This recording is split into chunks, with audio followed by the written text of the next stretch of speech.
काफ़ी सारे लोगों के कमेंट्स आए हुए थे कि आपकी लद्दाख यात्रा पर कितना खर्चा आया। वैसे तो अक्सर सड़क पर गाड़ियों का जाम लगता है, लेकिन आज दूसरे प्रकार की गाड़ी का जाम लग गया। तो जैसे हम यहाँ घर पर आए तो सभी लोग हमारे स्वागत में ऐसे खड़े हो रखे हैं। और आजकल हम प्रणाम नहीं, झूले बोलना, झूले का झूले। हम जहाँ जहाँ भी घूमे, उस घूमने में सबसे बड़ा क्रेडिट इसका भी होता है। कैसे? सैर कर दुनिया की गाफिल ये जिंदगानी फिर कहाँ? हर हर महादेव, जय श्री केदार। प्रणाम आप सभी को। मैं प्रियंका तिवारी आप सभी का स्वागत करती हूँ देवभूमि हिमाचल प्रदेश के मंडी शहर से। कल रात को यहाँ पर झमाझम बारिश हो रही थी, लेकिन सुबह होते होते मौसम बहुत ही सुहावना सा हो गया। गुनगुनी धूप खिली हुई है। और कल हमने नाइट स्टे इस प्यारे से होटल में किया। तो दिन के लगभग 12 बजे अब बढ़ते हैं खूबसूरत सफ़र में आगे।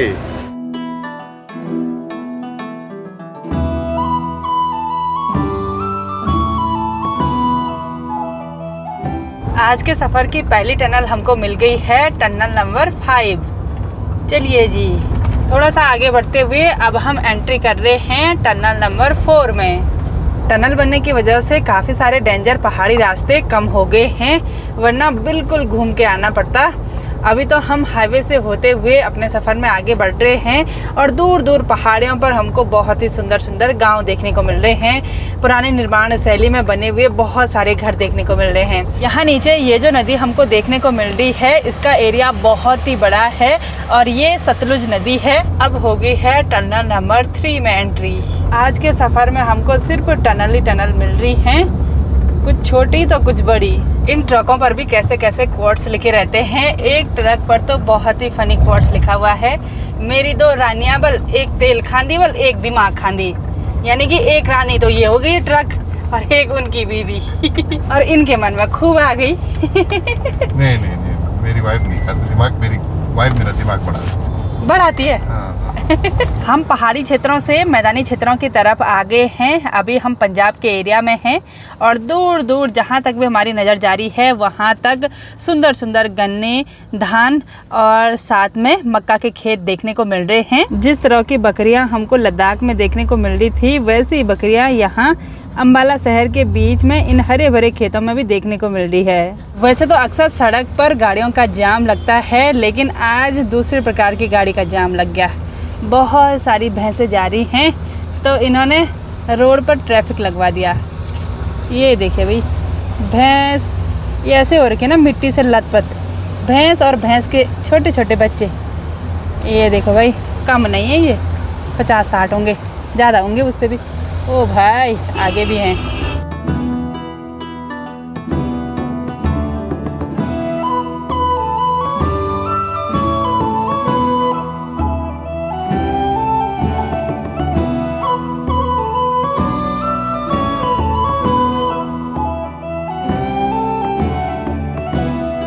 शाम के लगभग 5:30 बजे का टाइम हो गया और हम लगातार अपने सफ़र में आगे बढ़ रहे हैं। आज हमारी यात्रा का आखिरी दिन का सफ़र है, यानी कि आज हम जा रहे हैं घर की ओर और बहुत दिनों के बाद घर की ओर जाने वाले हैं, तो बहुत खुशी भी हो रही है।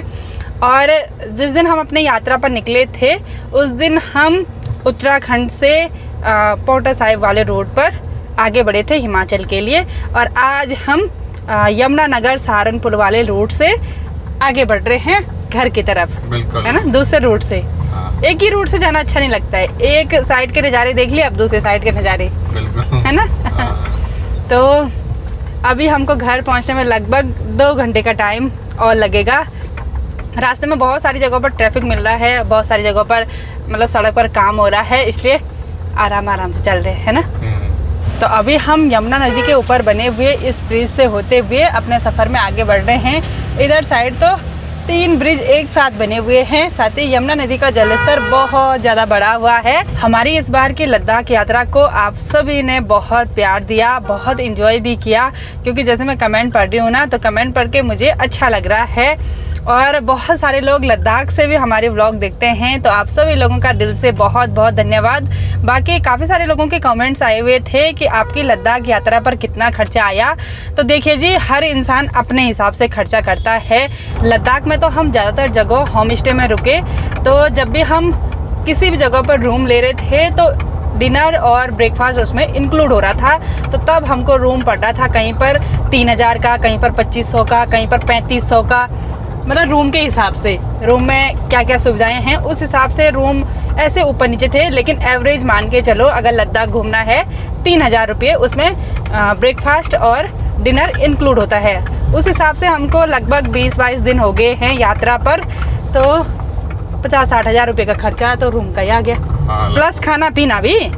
हमने अपने साथ पूरा किचन ले जा रखा था, लेकिन ऐसी नौबत ही नहीं आई कहीं पर बनाने की, क्योंकि वहाँ का जो खाना है ना वो बहुत टेस्टी मिल रहा था, घर का खाना मिल रहा था। तो हमने सोचा कि जब घर का खाना मिल ही रहा है तो क्यों ज़्यादा लफड़ा करना बनाने का। हमने उसी जगह पर बनाया जहाँ पर या हमको मिला नहीं, वैसे हुआ नहीं ऐसे, लेकिन जहाँ पर ऐसा मन हुआ कि कुछ अपने आप बनाते हैं तो वहाँ पर खुद बनाया।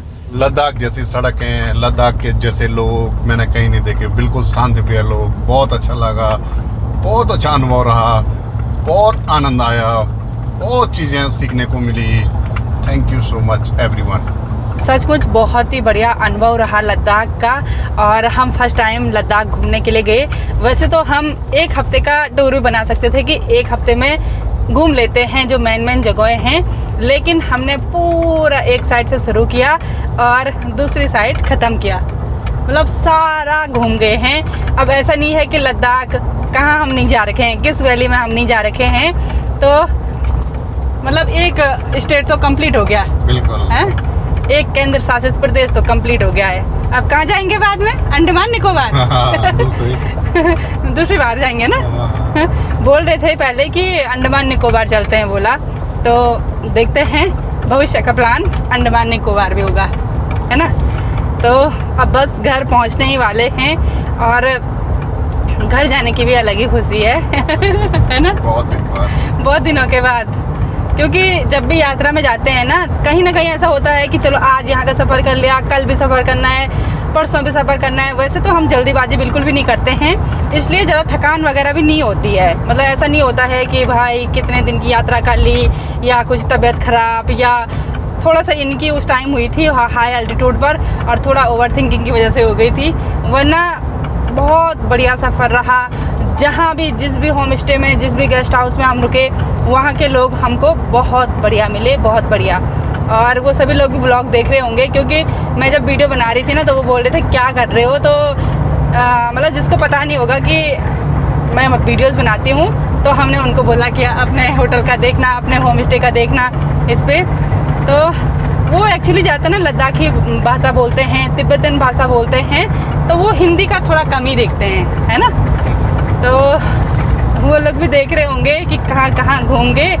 एक आंटी जी हमको बोल रही थी कि हम लद्दाख के होकर हम नहीं घूम रखे, बोला इतना, आप वहाँ से आकर। ऐसे ही होता है, होता तो वैसे ही है। वैसे अपने उत्तराखंड में कहाँ घूम रहे? हम अपने उत्तराखंड में मतलब बहुत सारी जगह ऐसी हैं जो जहाँ हम गए ही नहीं हैं, और देश विदेश के लोग चले गए होंगे, तो वैसे ही होता है।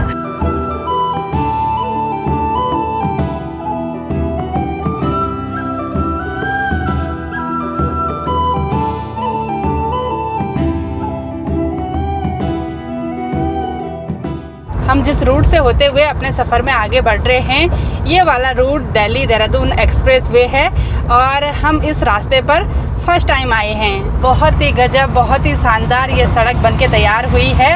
और कुछ लोग देखिए गाड़ी से कचरा ऐसे फेंक रहे हैं। मैंने ऐसे ना एक्सप्रेस वे पर, हाईवे पर बहुत बार देख लिया, जो गाड़ी हमसे आगे पर होती है बहुत बार वो कूड़ा फेंक लेते हैं बाहर।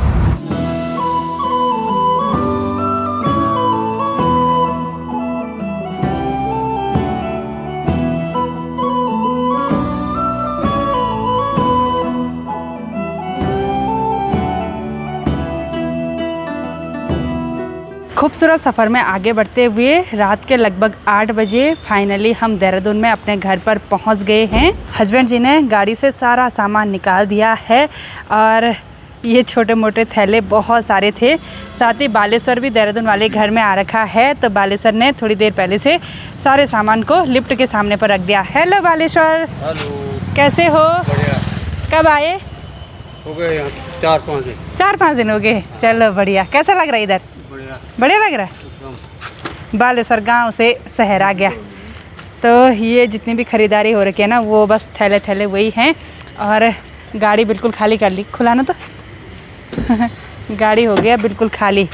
ये देखिए जी, यहाँ पीछे पूरा सामान रखा हुआ था हमने।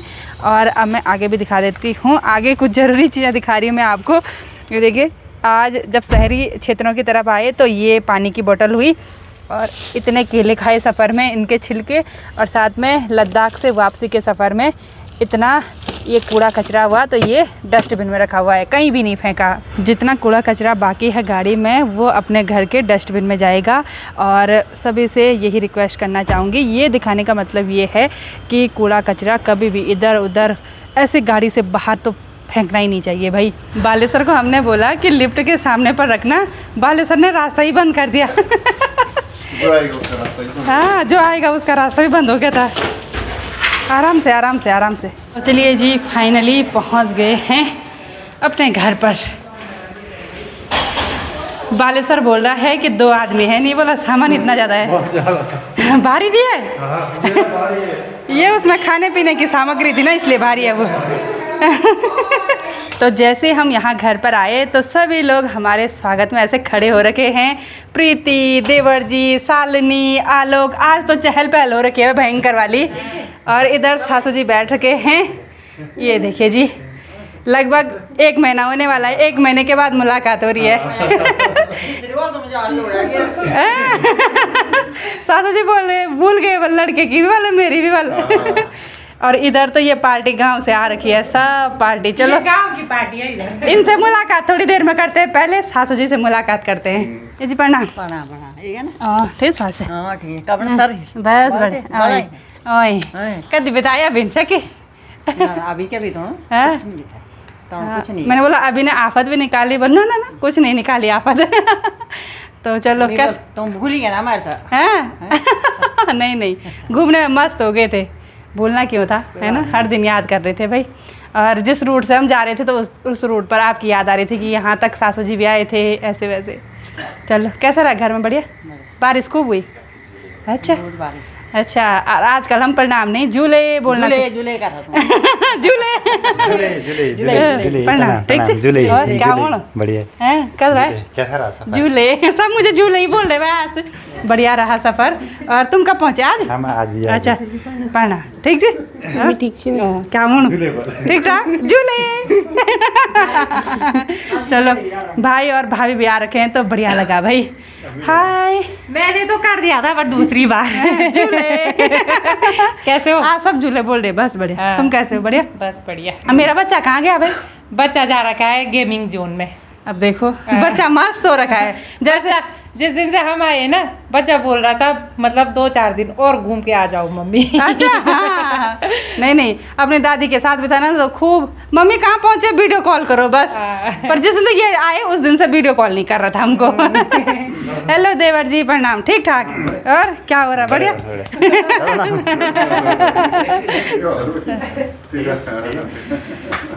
तो सभी घर वालों से मुलाकात हो गई है और सब लोग झूले झूले बोलने पे लगे हुए हैं भाई। सच में आजकल हमको भी आदत पड़ गई थी झूले बोलने की। हाँ थोड़ा ऊपर हाँ झूले। अच्छा झूले। हाँ झूले। दूसरा हाथ? दूसरा हाथ नहीं, एक ही हाथ। अच्छा सुलटे हाथ से करते झूले। हाँ तो सुलटा ही तो है। सुलटा ही तो है। रात के लगभग 9 बजे के करीब अभी बेटा भी पहुंच गया है मार्केट से घर। और आज तो खूब मज़े किए। छुट्टी पड़ रखी थी इसलिए। अच्छा तो अभी जा रखा था सुधांशु के साथ मार्केट। सुधांशु कैसे हो? बढ़िया। कब पहुँचे? 1 हफ्ता हो गया। चलो तभी ये मस्ती कर रहा। अबू आप कैसे हो? बहुत बढ़िया। पहले ये बता, दादी को कितना परेशान किया? नहीं किया मैंने। बिल्कुल भी नहीं। बहुत टाइम के बाद मैं अपने बच्चे को मिली हूँ। वैसे ये थोड़ी देर पहले आ गया था। एक बार इसको जम के प्यार किया। वो प्यार हम सोशल मीडिया पे नहीं दिखा सकते, है ना बच्चा? हाँ। वो माँ और बच्चे का अलग ही प्यार होता है। और ये अभी सोशल मीडिया पर दिखाने वाला प्यार है ना बच्चा? और अभी आज गेम जोन गया था। कितने गेम खेले? बहुत अनलिमिटेड था। अनलिमिटेड था? हाँ। अच्छा। और अभी अब मेरे जितने हाइट का हो गया है। अब कुछ टाइम के बाद मैं अभी को ऐसे देखूंगी। अभी अभी तो मैं ऐसे देख रही हूँ ना, पहले मैं ऐसे देखती थी नीचे, फिर अभी सीधे पे आ गया, फिर मैं ऐसे देखूंगी। मैं बोला अब नीचे हो जाओ, आपको किची करनी है। और हम जहाँ जहाँ भी घूमे, उस घूमने में सबसे बड़ा क्रेडिट इसका भी होता है। कैसे कैसे? क्योंकि आप घर पे रहे, आप हमारे बिना रहे तभी। तो दादी तो थी ना आपके साथ। हाँ। दादी ने खूब प्यार किया और आपने खूब परेशान किया दादी को। नहीं। ये प्यारा बच्चा, ये किसी को परेशान नहीं करता ऐसे। ऐसे मतलब उदंडी बच्चा नहीं है ये। हाँ। है ना? और पढ़ाई तो ठीक है, चल रही। छुट्टी पर छुट्टी हो रही है दोस्तों, क्योंकि बारिश की वजह से आज अलर्ट, कल अलर्ट। और ये इंतज़ार करता रहता है सुबह तक कि आज अलर्ट तो नहीं है। अभी ने बोला था कि मेरे लिए बोला बंदूक लेकर आना है, तो मैं अभी को सबसे बड़ी वाली बंदूक लेकर आई। उस दुकान में सबसे बड़ी बंदूक यही वाली थी, सबसे बड़ी। हाँ, तो ये लेकर आई मैं। ठीक है ना? और दुकान कौन सी थी? अब आप ऐसे कर लो, बंदूक की दुकान खोल लो बेटा, इतनी सारी बंदूक होगी आपके पास। ये शॉर्ट गन देख लिया। पहले बताओ कैसी लगी बंदूक? देखने दो, चेक करने दो। ये क्या है? अभी तो यहाँ पर बंदूकों पर एक्सपेरिमेंट चल रहा है। अबू गोली पहले ही बाहर आ गई। थोड़ा टाइम लगेगा इसको भी सीखने। इसको सीखने में टाइम लगेगा। और अभी के पास ऑलरेडी ऐसे गन है, देखो। ए भाई, उस पे हैं भाई। ये क्या है बेटा? वो और बीज। ओ बाबा, ऐसे गन है। उस पे कैसा साउंड हो रहा है? गोलियां नहीं है ना? बाप रे बाप, मत करो भाई, आंख पे लग जाएगी। अपनी यात्रा से बहुत समय के बाद वापस हम अपने घर पर आए हैं, तो बहुत ही बढ़िया लग रहा है। और जैसे घर पर आए तो घर का माहौल बहुत ही रौनक भरा हो रखा है। सब लोग यहाँ घर पर आ रखे हैं सारे, है ना? हाँ। और घर पर आकर कैसा लग रहा है? बहुत बढ़िया, रिलैक्स। वैसे यात्रा पर भी रिलैक्स ही थे, लेकिन फिर भी यात्रा पर ऐसा होता है कि हर दिन नई लोकेशन पर जाना पड़ता है, हर दिन ट्रेवल करना पड़ रहा था। तो अब तो ऐसी नींद आएगी। पहले ही उठते थे हम 9 बजे, अब 10-11 बजे उठेंगे। है ना? तो इस बार की हमारी यात्रा आप सभी लोगों को कैसी लगी, कमेंट करके आप सभी लोग ज़रूर बताइएगा। और हो सकता है फ्यूचर में अब हम अलग अलग राज्यों की सैर करें, है ना? बनाते हैं कुछ प्लान, है ना? क्योंकि अच्छा लग रहा है। अगर इस उम्र में नहीं घूमेंगे तो कहाँ कब घूमेंगे? हैं? बुढ़ापे में वो बहुत मुश्किल है भाई। बहुत मुश्किल है। जब दूसरे का सहारा चाहिए होता है तब चल नहीं तो सकते हैं, कुछ तभी घुटने उधर, तभी कहीं इधर। हाँ, वही तो। तब तो मुश्किल है। अभी तो हम इंजॉय कर सकते हैं, देख सकते हैं नज़ारों को, खुद जा सकते हैं, तो अभी जाना सही रहेगा, है ना? और बहुत सारे लोग कमेंट्स कर रहे थे कि आपकी ज़िंदगी मस्त है, आप घूमते हो, आप खुशकिस्मत हो। लेकिन देखिए जी, काम सभी के पास होता है, आपके पास भी होगा, हमारे पास भी है, बहुत सारा काम है। कभी कभी ऐसा लगता है भाई ये नहीं छोड़ पाएंगे, ये तो करना ही है। लेकिन समय निकालिए अपने लिए। ज़िंदगी कब गुजर जाएगी पता ही नहीं चलेगा। 21 से 31 कब हो गए पता ही नहीं चला। हाँ, आगे भी 41-42 साल कब हो जाएंगे पता ही नहीं चलेगा। तभी तो मैंने वो डायलॉग बोला था, हाँ। सैर कर दुनिया की गाफिल, ये जिंदगानी फिर कहाँ, तो फिर कहाँ। अगर जिंदगी कुछ रह भी गई तो ये जवानी फिर कहाँ। अरे वाह वाह।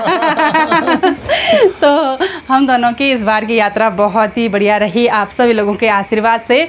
तो चलिए जी, इस ब्लॉग को यहीं पर एंड करते हैं। आई होप आपको हमारी पूरी लद्दाख की सीरीज़ पसंद आई होगी।